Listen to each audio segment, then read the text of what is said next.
Un llamado a la moneda a buscar ministros leales al programa de gobierno hizo el parlamentario Alejandro Navarro. Esto a horas de que se realice el anunciado cambio de gabinete gatillado por la crisis que vive el mundo político.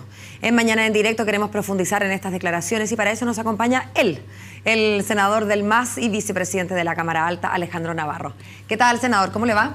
Bien, buenos días, Paola. ¿Tensión dramática siente usted que se vive en estos momentos? Hay un cosquilleo en el estómago de muchos, de los ministros que están hoy día en el gobierno, de muchos que yo creo que la presidenta ya ha llamado a esta altura, en un plazo que además da para reflexionar suficientemente en torno a que los que lleguen no tengan agenda propia y los que se queden tampoco tengan agenda propia. La única agenda es la agenda de la presidenta. Cuando uno dice algo que puede parecer obvio, hay que buscar la segunda intención. Bueno, que los ministros sean leales a la presidenta y al programa aparece una obviedad, de manera que yo entiendo que hay una segunda lectura. ¿Acaso, senador, usted considera que ha habido algunos que no hayan sido leales a la presidenta y a su programa?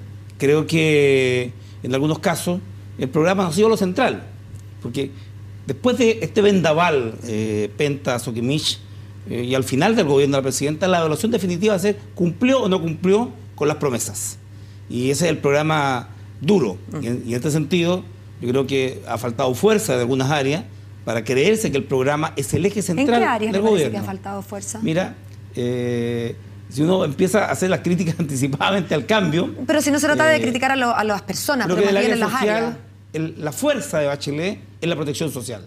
Y en las áreas sociales, directas con la ciudadanía, no ha habido la fuerza suficiente para que la gente sienta que este es un gobierno que se la jugó, que ha invertido mucho dinero, que ha hecho obras, y eso no se ha sentido por la fuerza de vida. Senador, usted dijo que hay que revisar con examen de sangre, radiografía, escáner, resonancia magnética, ¿no? A todos los que lleguen para que vengan sin yayitas. Y también hizo un llamado a la responsabilidad propia, es decir, al que elijan, por favor, que le cuente a la presidenta en privado, ¿no es verdad?, las rayas que pueda tener, y también a la nueva mayoría. Pero la pregunta es, ¿quién hacer esa revisión? La presidenta evidentemente no tiene tiempo en 72 horas para hacer una revisión así, de exhaustiva, y por lo visto hay muchos que han sido remisos en la historia reciente a contar la verdad o a contar de las posibles, ya no digo culpas, pero de las posibles yayitas que les pudieran sacar al sol, aunque incluso después se demostrara que no eran yayitas. Pero claro.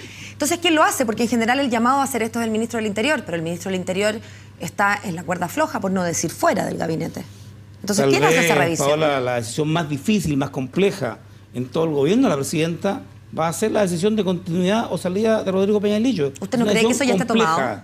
Yo creo que hay una evaluación casi definitiva, porque de la cabeza del gabinete depende cómo se estructura el resto. Por lo tanto, siempre hay que establecer un cierto equilibrio. Entonces, de la nominación, si es que el escenario del cambio, depende mucho del ordenamiento estructural del resto. Ahora, yo diría que los convocados, mira, tienen que ser sinceros consigo mismos. Ya pasó el primer gabinete. Nosotros tuvimos una experiencia como más compleja. No te cuentan todo. Y yo creo que ahora no es perdonable ningún error. Y creo que quien está en esto debe ser Alewi, el subsecretario, que hizo la vez anterior. Es un tema muy difícil, no cuesta nada equivocarse, porque el dueño de la información es la persona y los partidos. Y los partidos a veces, a ver si pasa, porque es minimizada la situación. Y creo que en esto la lupa ciudadana particularmente va a ser muy potente. Y por tanto, no hay que serlo, sino que también parecerlo. O sea, que alguien que llegue, por ejemplo, con boletas a SQM, con boletas a Giorgio Martelli, con asesorías escritas o verbales, ¿usted lo descarta? Podría ser muy injusto, fíjate, porque pueden ser periodos distintos. Pero yo creo que nada que logre contaminar el nuevo gabinete, y eso va a poner restricciones mayores, y hay gente que efectivamente pudo haber generado relaciones, vínculos comerciales distintos, pero se va a ver perjudicada. Y en este sentido yo participo de que, bueno, así es la política. Hay una situación de crisis, yo creo que despejar el panorama, inaugurar una nueva etapa, un segundo tiempo, y este punto de inflexión hace necesario medidas mucho más estrictas, aunque algunos injustamente pueden ser convocados y ante el análisis se diga, bien, en realidad no tiene nada que ver, pero esto va a ser utilizado por la oposición, esto va a ser utilizado por cualquier persona y al final va a quedar mal. El ministro que intentó serlo y el gobierno, la presidenta, que intentó ponerlo. Entonces, Senador, ¿cómo se compatibiliza esta necesidad de que usted señala de que los nuevos y los recién llegados sean totalmente leales al programa duro, como usted mismo lo definió? Y por otra parte, esta necesidad de que llegue gente con más peso, que en lo general está asociado a la concertación, por oponerle un poco a la nueva mayoría, entendiendo que uno es subconjunto de la otra, pero igualmente hay un diferente espíritu en una y la otra. Mira, vamos a apoyar a la presidenta en las decisiones que tome, porque así lo dice la Constitución, porque además, digámoslo francamente, no hay otra, si la presidenta es la que decide. Sin embargo, yo no creo que sería bueno el regreso a la concertación. La gente ya le dio el bajo a la concertación. Y la nueva mayoría ha tenido problemas.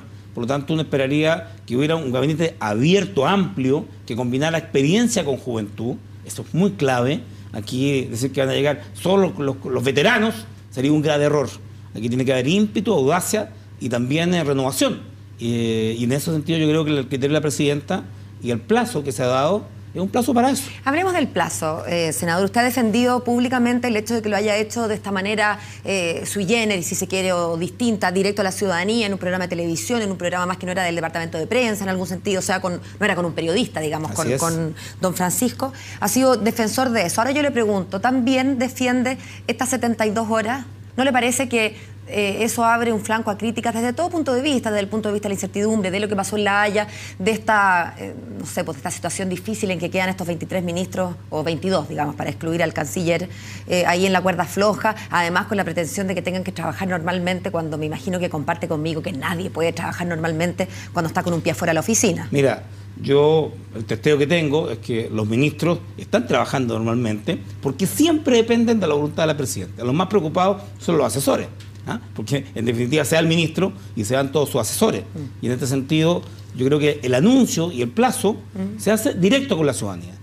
Bachelet recupera el vínculo que siempre ha mantenido, es decir, no a través de intermediarios de los ministros y desdramatizado en un programa directo con la ciudadanía, y por tanto creo que el momento fue oportuno y creo que el plazo obedece a que a lo mejor no había la decisión de anunciarlo allí, surgió porque estaba, digamos, la entrevista, y el plazo necesario para el chequeo, y creo que fue positivo. Pero usted no hubiera preferido, en el puesto a elegir, que la presidenta haga el anuncio en la manera en que lo hizo, listo. Puesto a elegir, haga el anuncio y a las horas se produzca el cambio de gabinete con nombres determinados, o en la otra alternativa, este plazo. ¿Usted no hubiera preferido lo primero, en la usanza más tradicional, en que el anuncio se hace y se ejecuta? Paola, yo he sido crítico del tema comunicacional con el gobierno. Creo que nos derrotaron en materia de la reforma educacional, de ser una reforma top. Pasamos a tener que defenderla porque era una amenaza. El 80% de la gente creía que lo iba a perjudicar. Y creo que comunicacionalmente fue un buen golpe comunicacional, porque venía la encuesta CEP con una baja tremenda. Mira, ¿quién habla de la baja de la encuesta? Bachelet va hacia arriba. Este cambio de gabinete fue oportuno. El anuncio fue oportuno porque bloqueó un golpe duro de una encuesta, que además era injusto, porque como venía el anuncio, yo creo que fue una decisión que tuvo un fuerte contenido comunicacional. Se me acaba el tiempo, senador, pero no puedo preguntarle lo siguiente. El Congreso está desprestigiado, se habla mucho de la legitimidad del Congreso, tanto por la falta de representatividad que sienten los ciudadanos, como por algunos que pudieran haber llegado al Congreso eventualmente mediante triquiñuelas o algún ilícito en las campañas. Si a eso se suma la posibilidad de que la presidenta saque a alguien del Congreso y luego entonces ponga al reemplazante sin que haya mediado una elección ciudadana, ¿no le parece que eso debilita aún más la credibilidad de los partidos y de esta institución? Paola, yo creo que el Congreso carece de legitimidad y no tiene los votos para una nueva constitución. Creo que somos incumbentes, está cuestionado altamente, por tanto yo dudo que haya parlamentarios que vayan al gabinete, porque la institución Congreso tiene un fuerte cuestionamiento y por tanto creo que un trasvasije no sería bueno. Ahora, claramente la presidenta creo que puede tomar todas las acciones que esté a su alcance. Sin embargo, este es un país de larga trayectoria, hay muchos hombres y mujeres de buena voluntad, con capacidad para estar, y yo espero que haga las mejores elecciones y no haya berrinche a los partidos, que no haya calculadora, que cada cual entienda que lo que está en juego es el programa de gobierno y que si alguno baja su representación no entienda que es un ataque particular y que va a haber daño al partido. Aquí lo que importa es el proyecto Chile y el programa de la presidenta. Bueno, pronto lo sabremos, ya tendremos momento de conversar. Próximas horas. Exactamente. Gracias, senador, por acompañarnos. Que tenga un buen día.